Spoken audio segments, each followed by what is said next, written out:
अस्सलाम वालेकुम dear students. बेटा आपका वेलकम है मेरी यूट्यूब चैनल में। आज हम बेटा आपके लिए लाए हैं नीट 2020 फिजिक्स पेपर। आज हम इसका पहला पार्ट करेंगे। तो बेटा आज हम इसमें कुछ क्वेश्चंस करेंगे और उनसे रिलेटेड जो भी कंसेप्ट होगा वो हम आपको देंगे।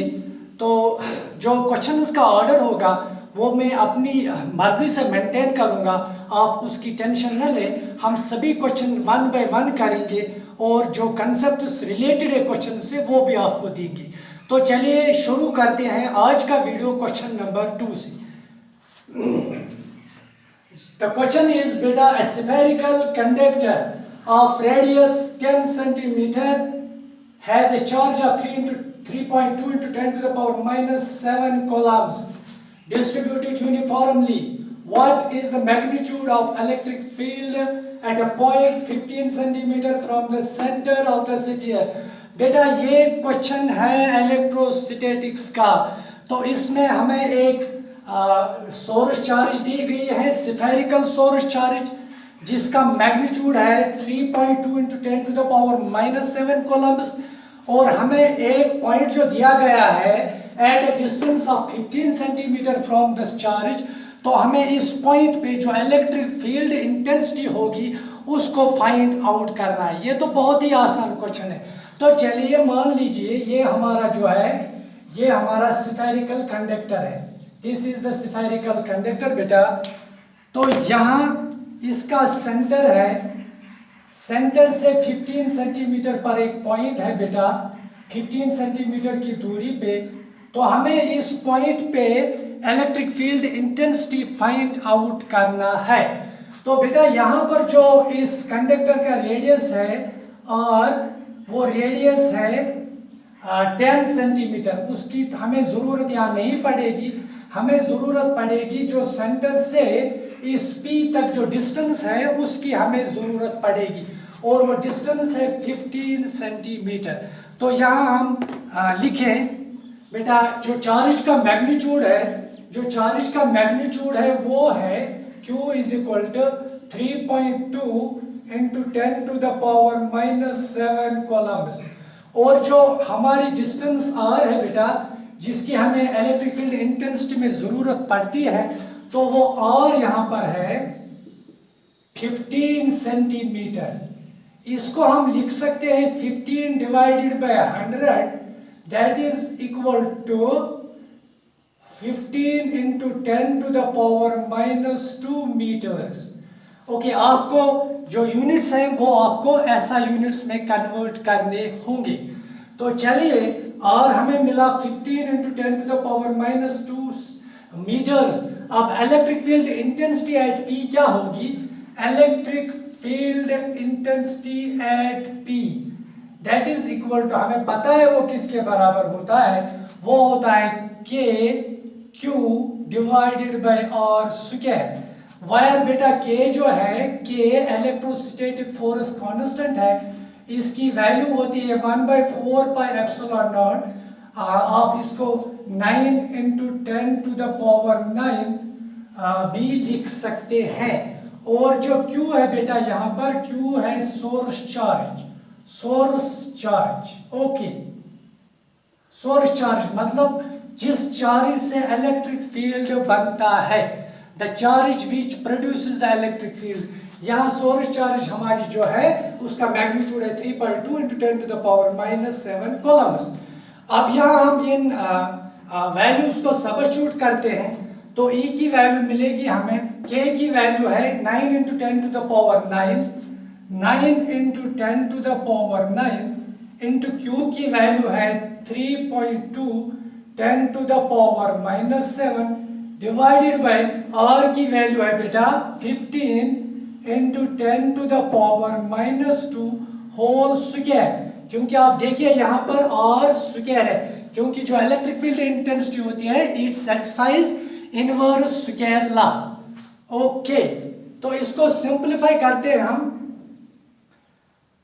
बेटा। पहले 9 को 3.2 से मल्टीप्लाई करेंगे, 9 2s are 18, 9 3s are 27 and that will be 28 into basis are same, powers are added, 9 में से 7 चला जाएगा तो बाकी बचा 10 to the power 2।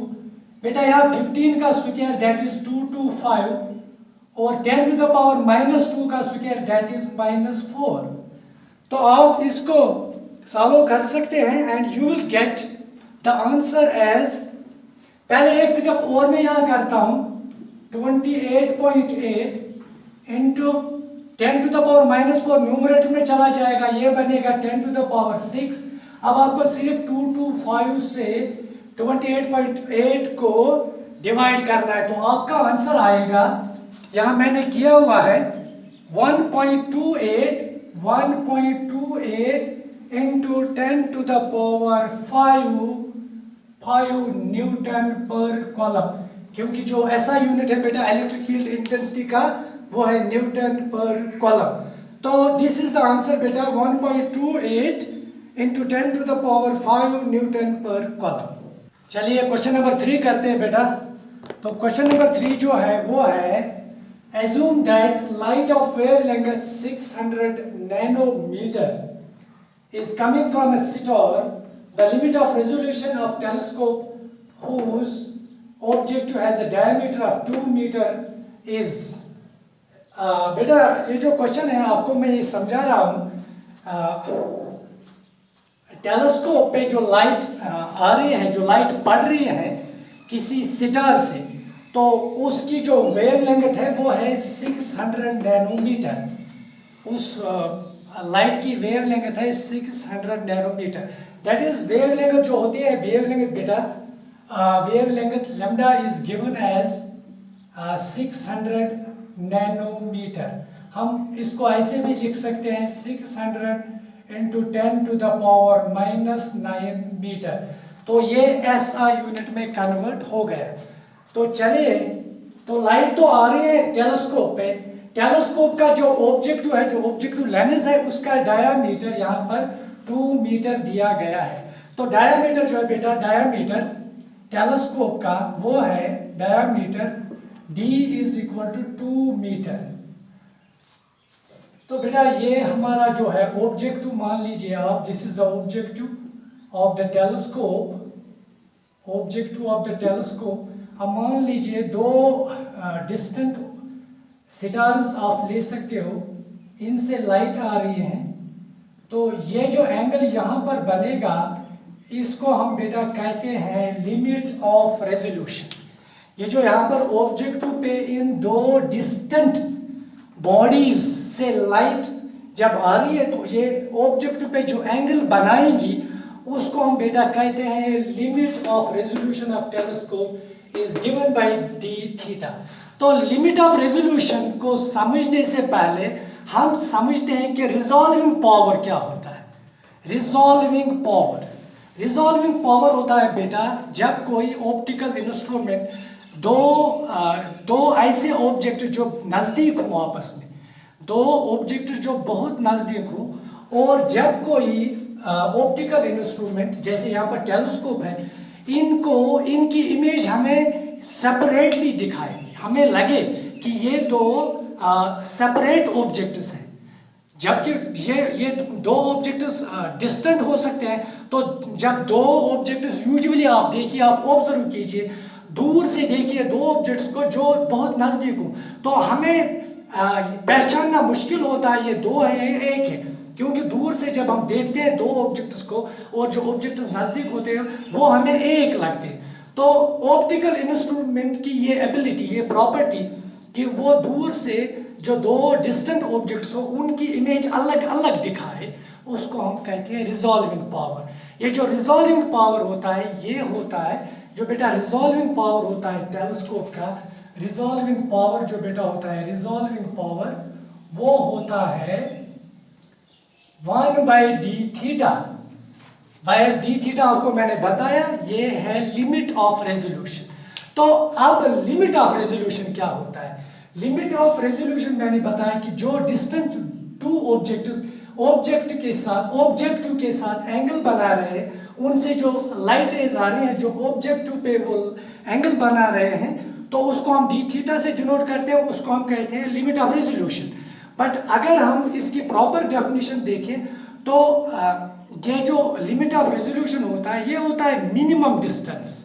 Minimum distance दो ऑब्जेक्ट्स के दरमियान, जो कि हमारा टेलीस्कोप उस मिनिमम डिस्टेंस पे भी उसकी एबिलिटी हो कि वो उन ऑब्जेक्ट्स को सेपरेटली हमें दिखाए। तो मैं आपके लिए लिमिट ऑफ रेजोल्यूशन की डेफिनेशन लिख रहा हूँ। बेटा लिमिट ऑफ रेजोल्यूशन जो होता है, limit of resolution, limit of resolution, angle subtended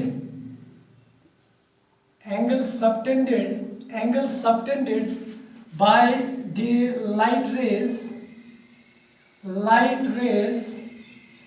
coming from two distant objects at the object। ये है बेटा लिमिट ऑफ रेजोल्यूशन की डेफिनेशन। तो ज्यादा बेहतर डेफिनेशन है मिनिमम डिस्टेंस। मिनिमम डिस्टेंस दो ऑब्जेक्ट्स के दरमियान जिस पर हमारा ये जो है ऑप्टिकल इंस्ट्रूमेंट उनकी सेपरेट इमेज दिखाए। सारे ऑप्टिकल इंस्ट्रूमेंट्स दो जो डिस्टेंट ऑब्जेक्ट्स हैं उनकी सेपरेट इमेज दिखा नहीं पाते, क्योंकि उनका जो लिमिट ऑफ रेजोल्यूशन होता है वो ज़्यादा होता है, या आप यूँ कहें कि उनका जो रिजॉल्विंग पावर होता है वो कम होता है। बिकॉज जितना लिमिट ऑफ रेजोल्यूशन कम होगा बेटा, उतना रिजॉल्विंग पावर ज़्यादा होगा। आप यूँ भी कह सकते हैं resolving power is inversely proportional to limit of resolution. अब देखिए हमें क्या निकालना है, हमें निकालना है limit of resolution of the telescope. Limit of resolution बेटा, ये जो लिमिट ऑफ रेजोल्यूशन है D theta, it is directly proportional to the wavelength of the light. It is directly proportional to the wavelength of the light. ये इसकी directly proportional होता है। और बेटा ये होता है inversely proportional to the diameter of the object, directly proportional to the wavelength of the light। जितनी wavelength ज़्यादा होगी उतना limit of resolution ज़्यादा होगा, लेकिन resolving power के लिए हमारा limit of resolution कम होना चाहिए। तो इसका मतलब है कि हमारी जो लाइट की wavelength हो वो भी कम होनी चाहिए। अगर wavelength कम होगी तो फ्रीक्वेंसी ज़्यादा होगी, क्योंकि आपको पता है for given velocity of light frequency is inversely proportional to wavelength. For a given velocity of light frequency is inversely proportional to wavelength. तो लिमिट ऑफ रेजोल्यूशन को कम करने के लिए lambda wavelength of light should be less. अगर wavelength कम होगी तो ऑब्वियस है कि फ्रीक्वेंसी ज़्यादा होगी। फ्रीक्वेंसी ज़्यादा होगी तो लाइट की एनर्जी भी ज़्यादा होगी, क्योंकि according to relation E is equal to HF आपने पढ़ा होगा, energy of light is equal to Planck's constant into frequency of the light. तो बेटा दूसरी बात ये जो लिमिट ऑफ रेजोल्यूशन है it is inversely proportional to diameter of the object. यानी जितना बड़ा ऑब्जेक्ट होगा, जितना ये ऑब्जेक्ट लेंस बड़ा होगा उतना लिमिट ऑफ रेजोल्यूशन कम होगा, क्योंकि ये आप यहाँ डिनोमिनेटर में देख रहे हो। जितना डायमीटर ज़्यादा होगा लिमिट ऑफ रेजोल्यूशन कम होगा, और अगर लिमिट ऑफ रेजोल्यूशन कम होगा तो बेटा रिजॉल्विंग पावर ज़्यादा होगा। तो ये है फंडा इस ऑब्जेक्ट के पीछे। अब बेटा हम यहाँ पर इसकी वैल्यू निकालते हैं। तो एक्सपेरिमेंटली बेटा अब अगर आप इन दो इक्वेशंस को या इन दो रिलेशंस को कंबाइन करें तो आप देखोगे कि d theta is directly proportional to lambda by d, or you can say d theta is equal to 1.22 lambda divided by d। बेटा ये जो 1.22 मैंने यहाँ पर यूज किया, it has been found by the physicists। ये एक्सपेरिमेंटली देखा गया है 1.22 lambda divided by d। अब हमें सिंपली वैल्यूज को सबस्टिट्यूट करना है, तो करते हैं वैल्यू सबस्टिट्यूट और देखते हैं limit of resolution of the telescope.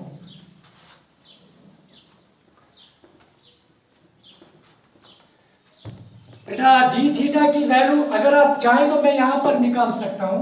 D theta is equal to 1.22, lambda की value 600 into 10⁻⁻9 divided by d की वैल्यू 2 मीटर।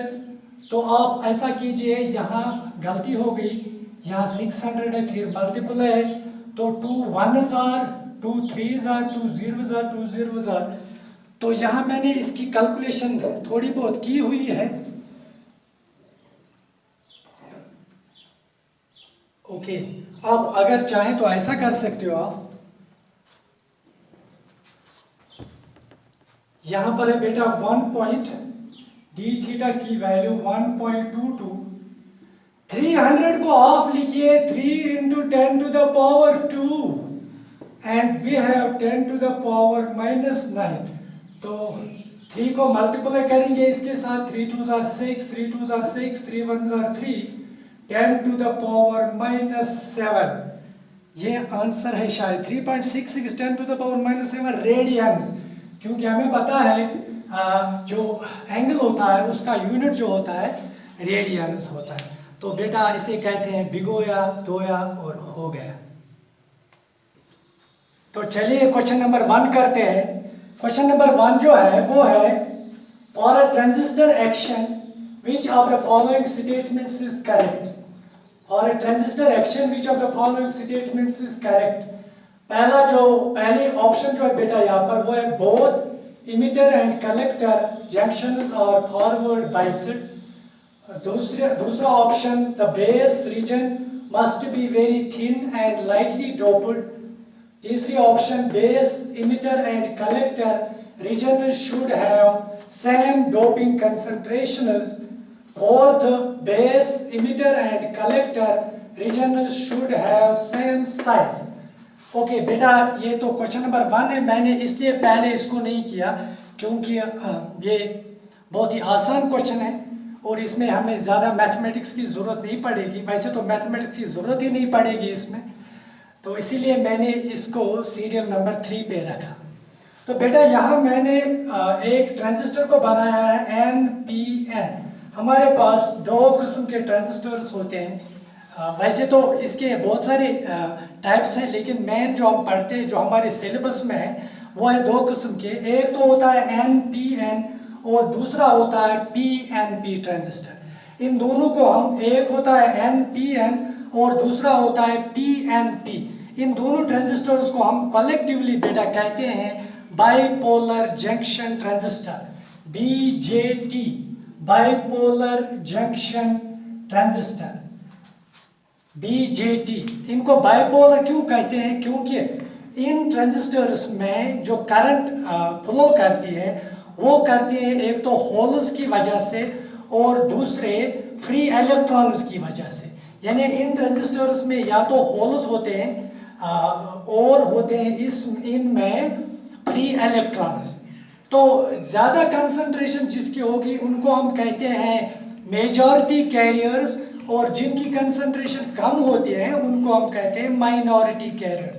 एक बार फिर बता रहा हूँ आपको, इनमें करंट किसकी वजह से होती है? एक तो फ्री इलेक्ट्रॉन्स की वजह से और दूसरे होल्स की वजह से। होल्स होते हैं बेटा वो स्पेसेस जहाँ पर इलेक्ट्रॉन नहीं होता है, यानी कि इलेक्ट्रॉन होता है फिर किसी वजह से, टेम्परेचर इंक्रीज करने से, ज़्यादा इलेक्ट्रिक फील्ड देने से या और किसी रीज़न से इलेक्ट्रॉन अपनी वो जो उसकी पोजीशन होती है वो उससे जाता है, उससे भाग जाता है, तो वहाँ पर इलेक्ट्रॉन की जगह पे होल रहते हैं। तो होल को हम पॉजिटिव कंसिडर कहते हैं और इलेक्ट्रॉन को तो आपको पता है वो तो उसको हम हमेशा नेगेटिव कंसिडर करते हैं। तो यहाँ NPN ट्रांजिस्टर मैंने बनाया है। तो बेटा ट्रांजिस्टर जो होता है ये एक्चुअली 3 लेयर्स का बना होता है, या आप यूं कहें कि 3 सेमीकंडक्टर्स का बना होता है। पहला और जो तीसरा होता है वो सेम होते हैं। अगर ये N है तो ये भी N है, जो बीच में होगा ये डिफरेंट होता है। अगर ये N है, N हियर मीन्स यहाँ पर नेगेटिव चार्जेस की कंसंट्रेशन ज़्यादा होती है, इसीलिए हम इसको N से डिनोट करते हैं। एक दूसरा जो होता है वो होता है PNP। वहां पर जो पहला लेयर होता है, आप इनको लेयर्स भी कह सकते हैं, आप इनको स्लाइसेस भी कह सकते हैं, आप इनको सेगमेंट्स भी कह सकते हैं। यानी 3 लेयर्स का हमारा जो ट्रांजिस्टर है बना हुआ होता है। 1 लेयर, 2 लेयर और 3 लेयर, इनको आप मिला दो तो बन जाता है ट्रांजिस्टर। ओके, पीएनपी में जो पहला होता है इसको हम इमिटर कहते हैं, और जो बीच में होता है इसको हम बेस कहते हैं, और जो तीसरा होता है उसको हम कलेक्टर कहते हैं। चाहे पीएनपी हो या एनपीएन, सीरियल नंबर फर्स्ट पे हमेशा इमिटर आता है, सीरियल नंबर 2 पे हमेशा बेस आता है, और सीरियल नंबर 3 पे हमेशा कलेक्टर आता है। तो चाहे पीएनपी हो चाहे एनपीएन हो, there will be 3 layers, 3 segments, 3 slices. First one is called emitter, second one is called base, and third one is called collector. तो इमिटर को इमिटर इसलिए कहते हैं क्योंकि ये मेजॉरिटी चार्ज कैरियर्स इमिट करता है। अगर ये एन है तो इसमें मेजॉरिटी चार्ज कैरियर जो होंगे वो होंगे फ्री इलेक्ट्रॉन्स, और अगर ये पी है तो इसमें मेजॉरिटी चार्ज कैरियर्स जो होंगे वो होंगे पॉजिटिव, दैट इज वो होंगे होल्स, और यहाँ पर भी मेजॉरिटी चार्ज कैरियर्स होंगे फ्री इलेक्ट्रॉन्स। तो इन 3 स्लाइसेस, इन 3 लेयर्स के बारे में मैं आपको यहाँ थोड़ा लिखाता हूँ। ये जो इमिटर होता है इसका साइज जो होता है मॉडरेट होता है, यानी ये कलेक्टर से थोड़ा साइज में छोटा होता है। साइज आप समझिए थिकनेस, ये मेरा हाथ है, इसकी थिकनेस को आप साइज समझिए। ऐसे ही 3 लेयर्स होते हैं, लेकिन बहुत ज्यादा पतले होते हैं, बहुत ज्यादा पतले होते हैं। आप देखिए हमारा जो मेमोरी कार्ड आता है उसमें बहुत सारे ट्रांजिस्टर्स फिक्स किए गए होते हैं, तो ये जो 3 लेयर्स है बहुत ज्यादा पतले होते हैं। तो इमिटर का साइज कलेक्टर के साइज से थोड़ा छोटा होता है, लेकिन इसमें जो डोपिंग कंसंट्रेशन है वो ज्यादा होती है। इट इज हैवीली डोप्ड, क्योंकि इसको जो है इसको चार्ज कैरियर्स इमिट करने पड़ते हैं। यही पहले चार्ज देता है तो उसकी वजह से चार्ज आगे आगे फ्लो करती है। जो बेस होती है बेटा, इसमें डोपिंग कंसंट्रेशन कम होती है और इसका साइज इन दोनों के साइज से कम होता है।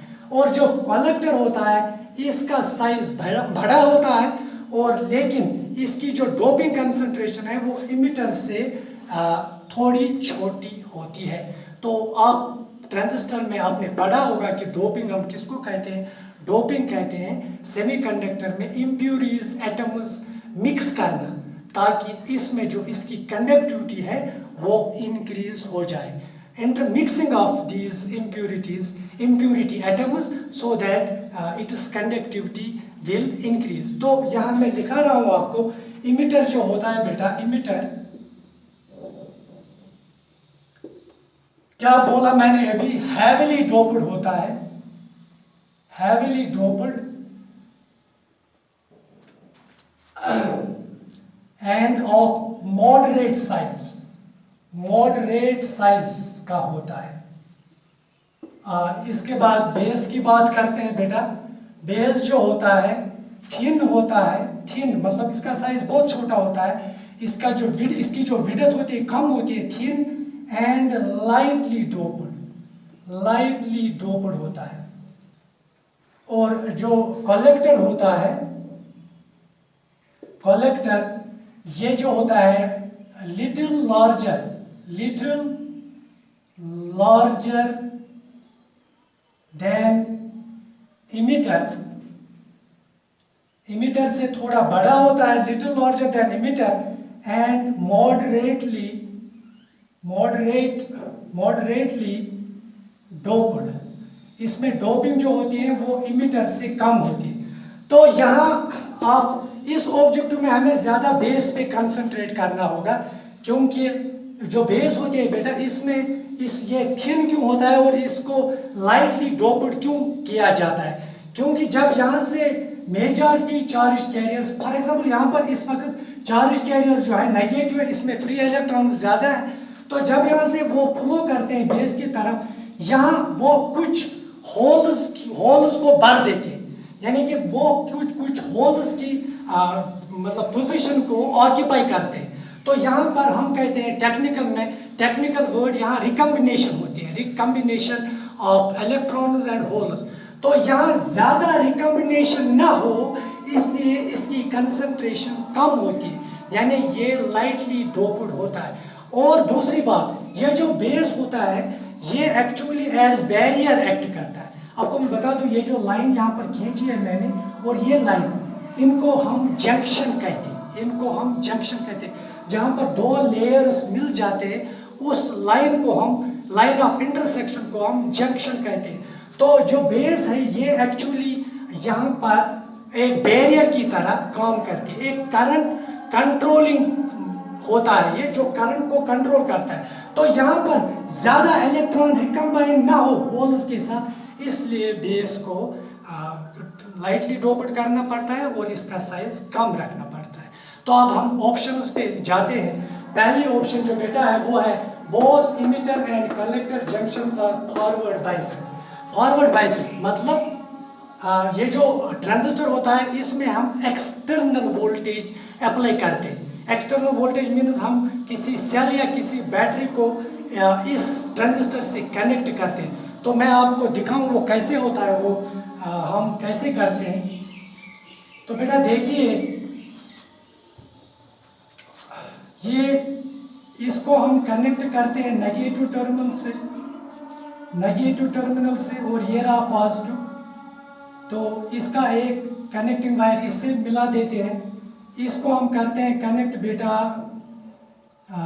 नेगेटिव पॉजिटिव, इसको हम पॉजिटिव से कनेक्ट करते हैं।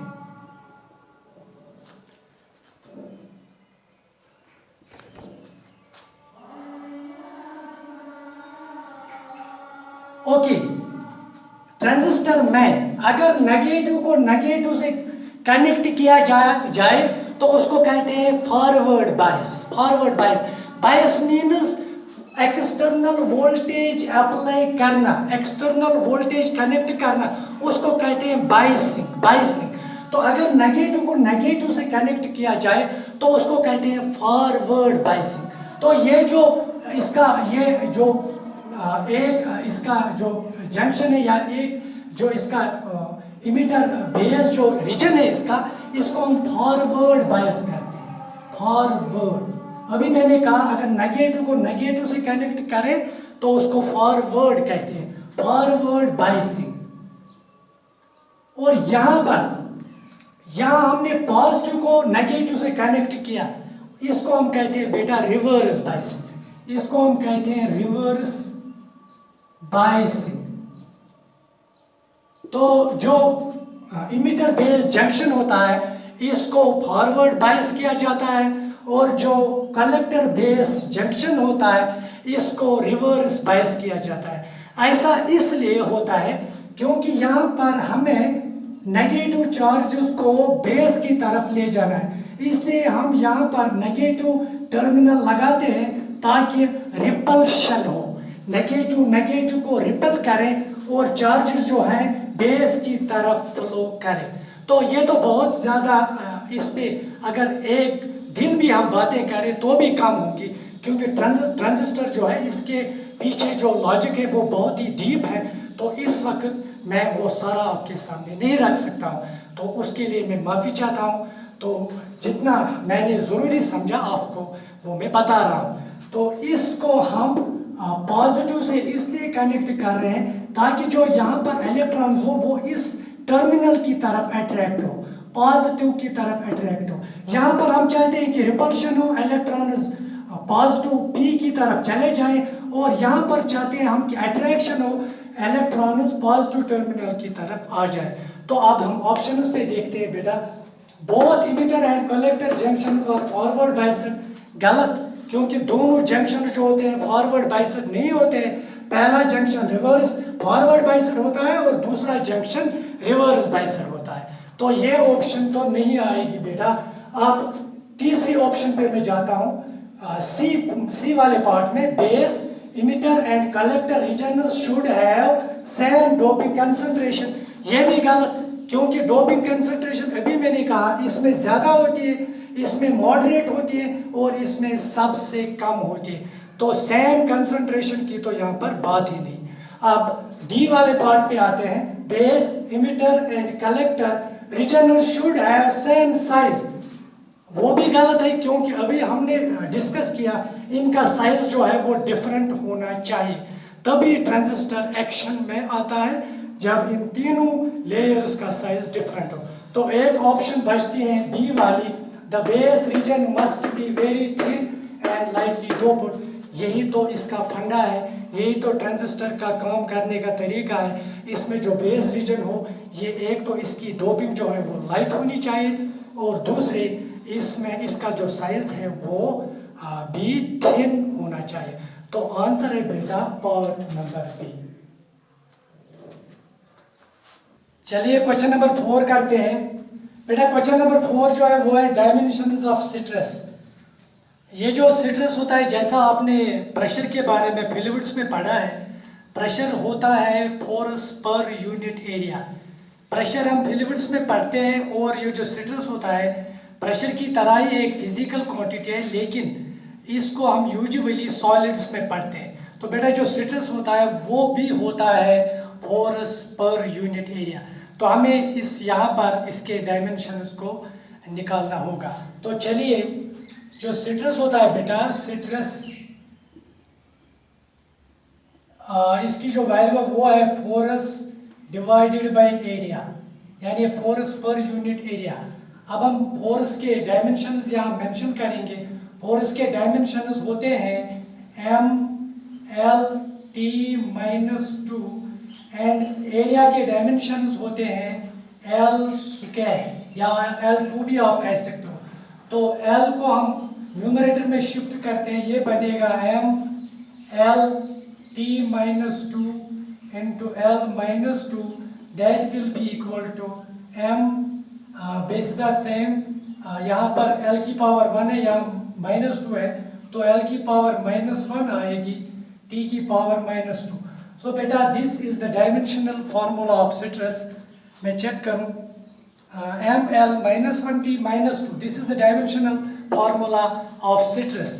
तो ये तो था नीट 2020 का पहला पार्ट। मिलते हैं नेक्स्ट पार्ट में। All the best.